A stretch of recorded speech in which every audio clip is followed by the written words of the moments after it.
அலைக்கும்.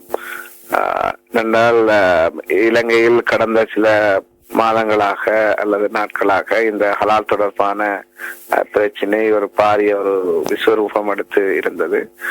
இருந்த பொழுதும் இது தொடர்பாக முஸ்லிம் அமைச்சர்கள், பாராளுமன்ற உறுப்பினர்கள் மற்றும் அகில இலங்கை ஜமியத்துல் உலமா, முஸ்லிம் மீடியா போரம் ஆகியவை தொடர்ந்தும் அரசாங்கத்தோடும் ஏனைய தரப்போடும் பேச்சுவார்த்தைகளை நடத்தி இறுதியாக அனைவரும் இணைந்து ஒரு தற்போது ஒரு தற்காலிகமாக ஒரு முடிவுக்கு வந்திருக்கின்றனர்.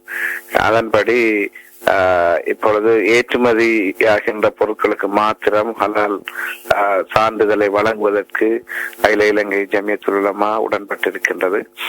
இருந்த பொழுதிலும் ஜனாதிபதி அவர்களால் நியமிக்கப்பட்ட உப கேபினட் குழு இன்னும் எல்லா தரப்பினரோடும், அதாவது அகில இலங்கை ஜமியத்துல் உலமா, முஸ்லிம் பாராளுமன்ற உறுப்பினர்கள், பொதுபல சேனை மற்றும் இந்த ஹலால் சர்டிபிகேட்டை வைத்து வியாபாரம் செய்யக்கூடியவர்கள், இதன் நுகரிகள் ஆகியோர்களோடு கலந்துரையாடல் நடத்தி கொண்டிருக்கின்றனர்.